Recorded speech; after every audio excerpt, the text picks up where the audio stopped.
Welcome to students. Today we are going to see the next point of the EITK subject is irrigation and agriculture system. First point, irrigation. Irrigation is the artificial application of water to the land or soil. It is used to assist in the growing of agriculture crops, maintenance of landscape and revegetation of disturbed soils in dry areas during periods of inadequate rainfall. Irrigation it is the man-made supply of the water system. With the help of the irrigation, we have to done the various work done. That is the growing of the agricultural crops, maintenance of the landscape, revegetation, disturbed soil in dry areas where rainfall capacity is very less or low, and also during the periods of inadequate rainfall. Next, types of the irrigation system. First, well water irrigation system. Wells are mainly found in UP, Bihar, Tamil Nadu, etc. There are various types of the wells. First, shallow wells, deep wells, tube wells, artesian wells, etc. The wells in irrigation we have to use the different types of the irrigation. First, we have to say wells water irrigation. Actually wells are available in the area of north zone where rainfall uh, capacity is very high. That is a UP, Bihar, or also in south zone. There is that is the meaning Tamil Nadu, Andhra Pradesh. Various types of the wells such as shallow wells, deep wells, tube wells, artesian wells. This is the picture of the well water irrigation system. This is nothing but the underground surface. The water are storing or pumping with the help of the pump motor and wells. This is a well seal. The water after the well seal, this is the control box to control this velocity of the water. Next is the disconnect on off section. Next it is the air wall and pressure tank. This is the pressure switch. This is a submersible pump. Next, tank water irrigation system. In the Deccan, reservoirs are made by constructing dams.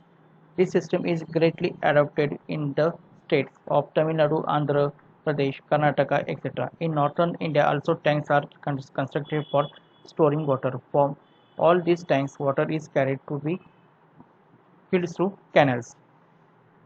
The tank water irrigation system it is the to storing the water in the tank. Here this is the picture of the tank water irrigation system.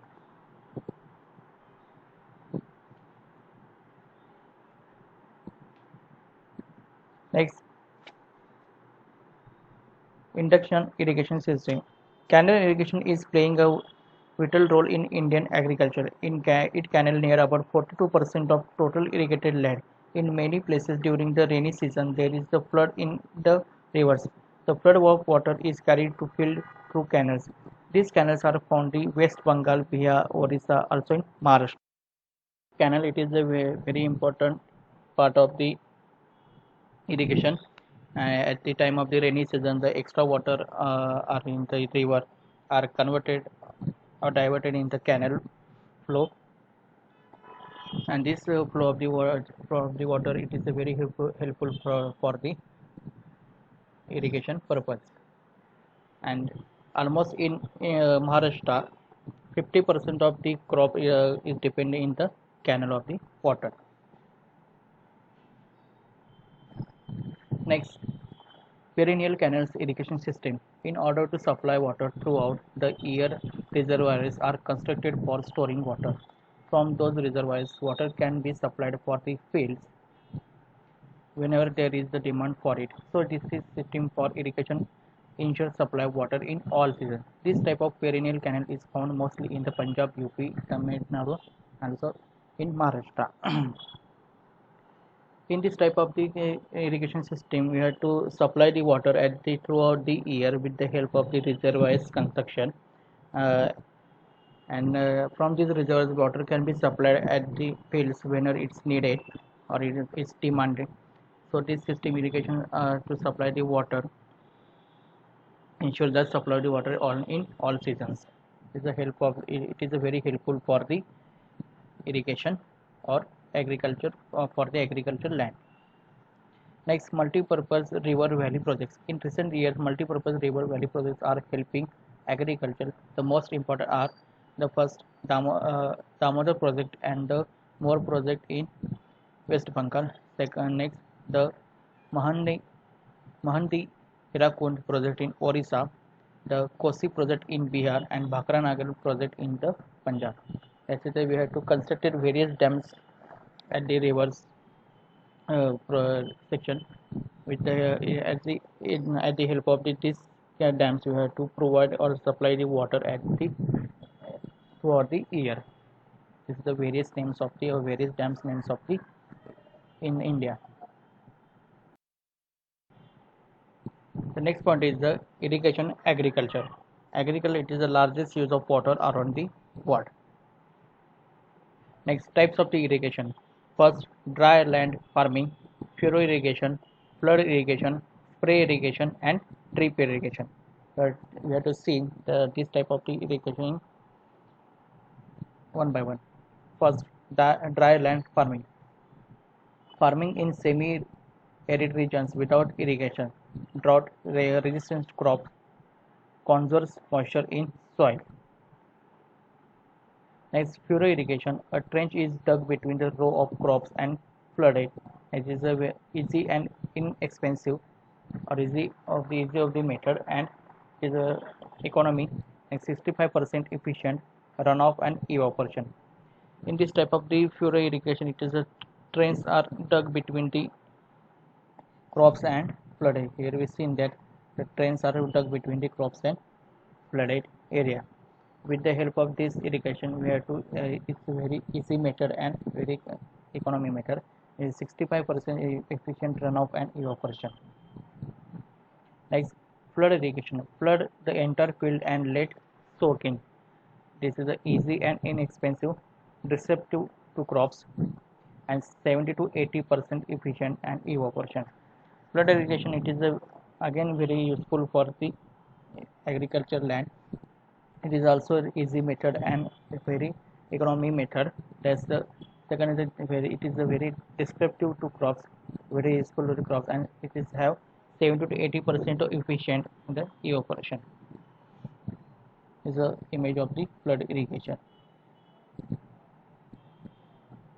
Next, spraying irrigation or sprinkler irrigation. Water is pumped from well into pipes spraying water across the fields. This is also known as the sprinklers. This is energy intensive, it is expensive, it is costly for the labor and materials also, and it is efficient 75 to 95%. It is a very useful for the crop development at the agricultural land. In the spray irrigation, you have to also prevent the wastage of the water and supply of the water at in equally or equally management. This type of the spray irrigation is energy intensive. It is costly as per the labor and material cost, but it is very useful as the future needs, and it has 75 to 95% efficient of the efficient irrigation. This is the image of the spray irrigation.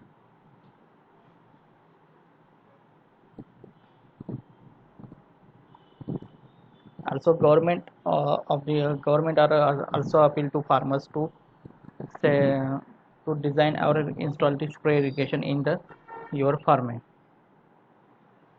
That's going to be that cause we have to avoid our wastage of the water and saving the water. Next, drip irrigation. A slow dripping hose laid on the ground by plants or buried in soil. It is a very expensive, it is good with perennials, discourage weeds, and 95% efficient. The drip irrigation, another type of the most of the important play role in the irrigation or agriculture purpose. This is a drip irrigation. It is a very slow drop by drop water are dripping a hose at the laid on the ground at the plants or buried in the soil. It is a very expensive irrigation or types of the irrigation, but it is good with the perennials as per the crop development. Also, it is a discouraged to weeds, and it is efficient than almost in up to 95%. That was the small farmer or farmer are laid on this type of the drip irrigation in our farm. Next, hydroponic agriculture uses greenhouses where plants are rooted in the water rather than the soil.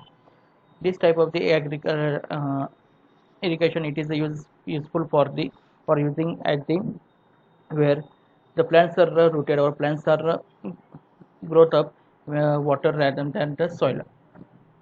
Now, this is a very expensive type of the irrigation. It is a more efficient, exact nutrition delivery. Water can be recycled, can grow in 3D, and 95% efficient on H2O.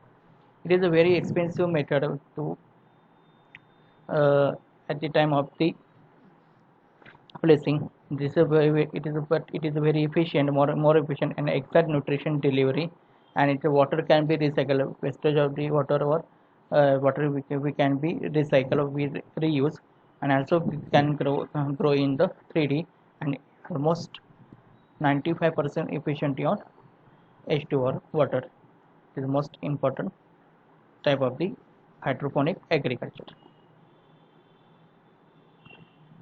Now here I declare that this chapter is completed. If any doubt, then please contact me at any time or WhatsApp me. And also I declare this EITK subject syllabus is over or completed. Thank you so much.